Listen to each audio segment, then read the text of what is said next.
Welcome to True Projects. In this video, we are going to explain about the project that is assessing the performance of remaining time prediction methods for business processes. Before getting into the execution, first let us understand what is the project about. PPM, that is Predictive Process Monitoring. It is a method used in businesses to improve how they handle their processes by predicting important aspects like how much time is left for a task to be completed. And it relies on event logs, which are the records of past activities to train machine learning models. These models works in two phases. First, they learn from historical data, that is called offline phase, that is offline training phase, and then during actual daily operations they predict in real time, which is called online phase. One of the main things that PPM does is it helps with predicting the remaining time of business process instances. This prediction is incredibly useful for internal teams as it allows them to optimize their resources, avoid unnecessary delays, and also ultimately reduces cost. But it is not just about the internal workings. PPM also helps businesses communicate more effectively with external parties such as customers. Being by being able to predict when a product or a service will be ready, company can keep their customers informed, which boosts satisfaction and also the trust. When predictions when predicting how long a process will take to finish, it is crucial to measure the accuracy of those predictions. So here where mean absolute error is commonly used for this, as it shows the average difference between predicted and actual time. However, this has limitation. It doesn't have an upper limit and depends heavily on the specific characters of the process being measured. This makes it hard to compare results across different data sets without keeping knowledge of each process, unlike classification metrics like accuracy or FN score, which is easier to interpret because it is normalized between 0 and 1. To overcome from these challenges, it is important to explore better evaluation methods that are more interpretable and adaptable to different data sets.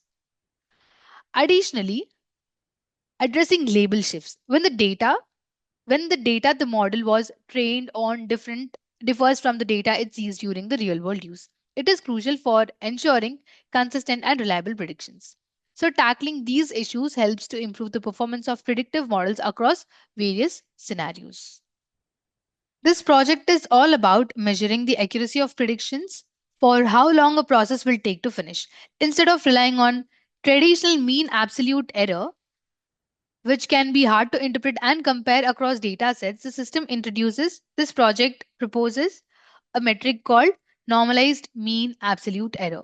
What is cool about this NMAE is that it adjusts the error based on the dataset's median value, making it much easier to understand and compare no matter how much different the datasets are.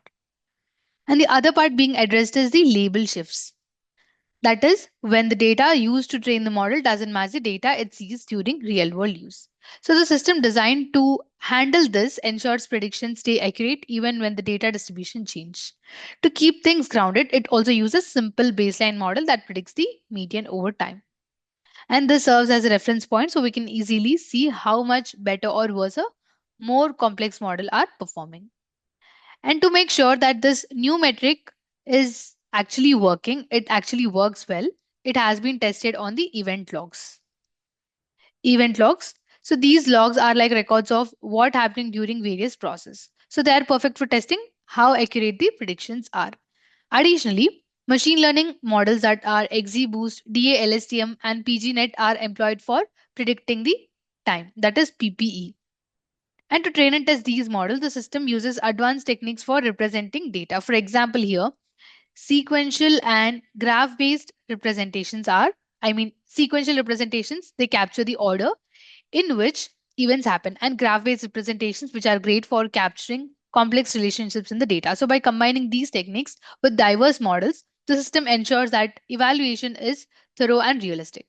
And it is not just about testing an MAE, it is about seeing how it holds up across different scenarios and approaches.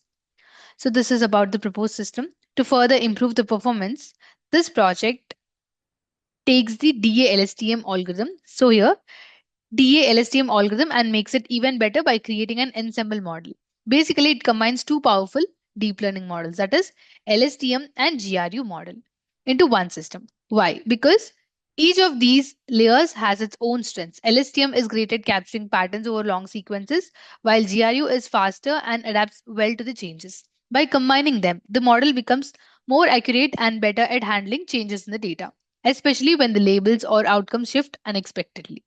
This means it can predict remaining time with fewer ones, whether you are using traditional MAE or newer NMAE. Moving on to the part of front end. To make all this usable, the project builds a front end interface using Flask framework. So in this project, front end is built using Flask framework. This part is really user friendly and it lets people test the system and evaluate its predictions securely. Plus, it includes user authentication mechanisms, so only authorized users can access it. In short, the extension doesn't just improve the prediction accuracy but also makes the system practical and secure.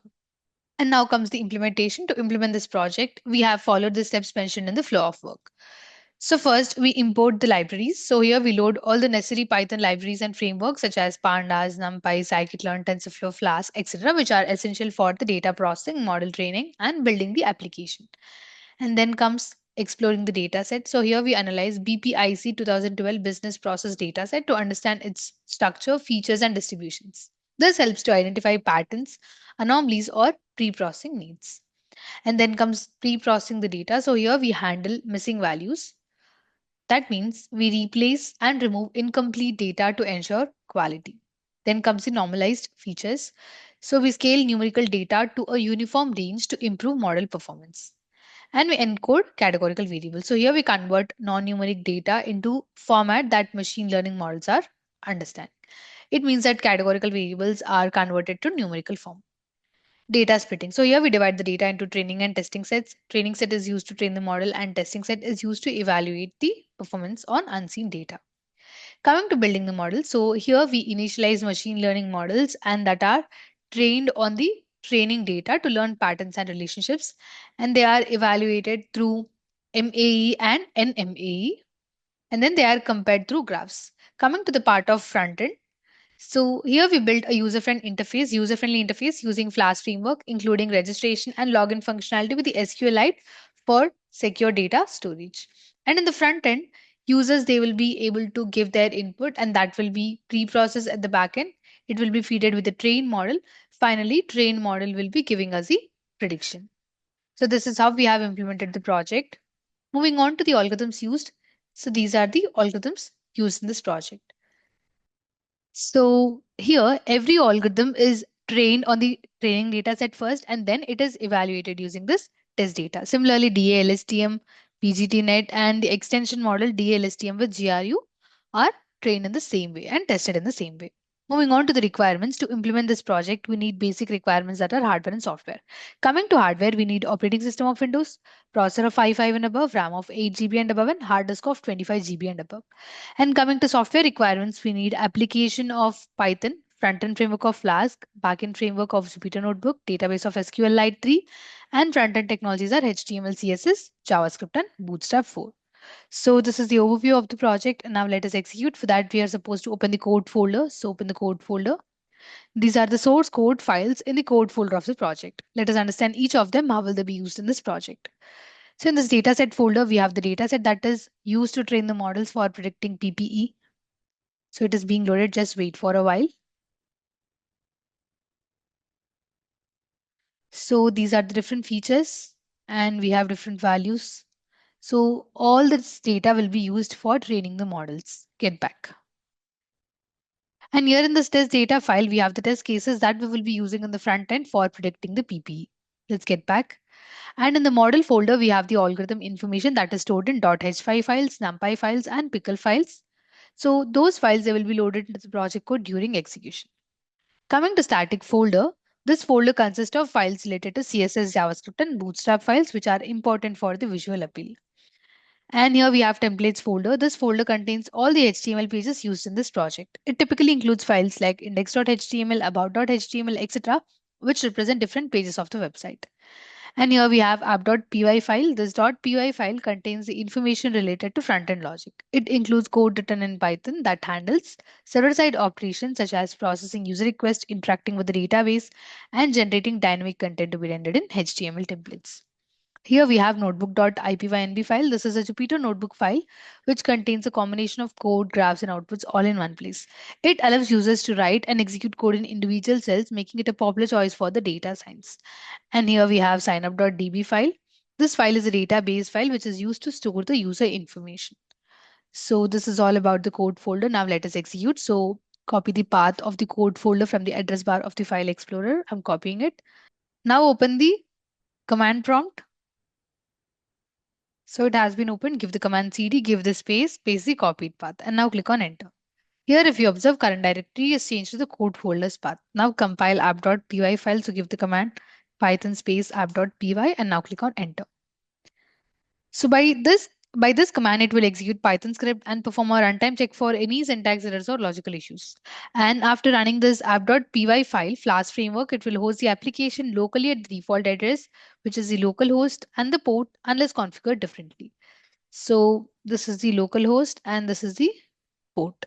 Now copy this local link provided by the Flask framework and paste it in any web browser. I'm copying the link. I prefer Google Chrome, so I will paste it in that. Paste the link here, click on enter. So this is the web page of the project which is displayed in the browser and this is developed using Flask framework. So here you can see a sign up link, right? We need to click on that and enter all the registration details. If you are registering newly, I have already registered, so I will directly sign in. Click on sign in and provide your username and the password. Click on login. We have logged in successfully and we are redirected to prediction page of the project. So here you can see a choose file button, right? We need to click on that for uploading the test case. So click on that. So we are supposed to upload this file. So select it, click on open. And before uploading, let's see what do we have in that test data file. Open that from the dataset folder. So here, these are the features that we will be giving as input and these are the different test cases. We will be giving all these test cases all at a time. Here, the first one we have is a case ID. It is the unique identifier for each case or an instance in the business process. It helps to track the events related to a specific process execution. And then we have is the event ID. It is a unique identifier for each event with a unique case. So it specifies distinct steps or actions occurring in the process. And then we have duration. It is the time taken for corresponding events to be completed. This metric is crucial for analyzing the time efficiency for different processes. Then we have timestamp. It is a date and time when that event occurred. It helps in understanding the sequence and scheduling of events. Then we have resource. It is the individual or system responsible for executing the event. This can be utilized. This can be used to analyze resource utilization and efficiency. Then we have approved. It is a binary and categorical field indicating whether the event is approved or not. It helps in understanding decision points within the process. Then we have the last feature, that is case concept name. It is a descriptive label or name for a specific case or process being executed and it provides context for the case, nature or purpose. So this is about the test case. Let's get back to the application. Now click on upload. Just wait for a while because input will be pre-processed at the backend and then we will be getting the prediction model. So here we got the prediction, that is predicted remaining time. So this is the first case that we have given. So this is the input that we have given. For this task, the predicted remaining time is 11.59. So it is 11.59. Similarly, for the second case here, we got the prediction that predicted remaining time is 23.178722. Similarly, for all the cases that we have given, for all the inputs, we got the predicted remaining time for each individual event. Now let's check with the graphs. Click on graph.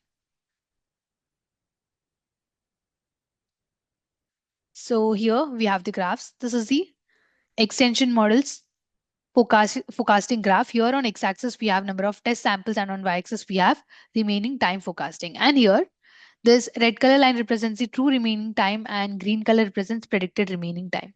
Here if you observe, green color and red color, they are colliding with each other. That means actual values and predicted values are almost same. So that is why they are colliding with each other.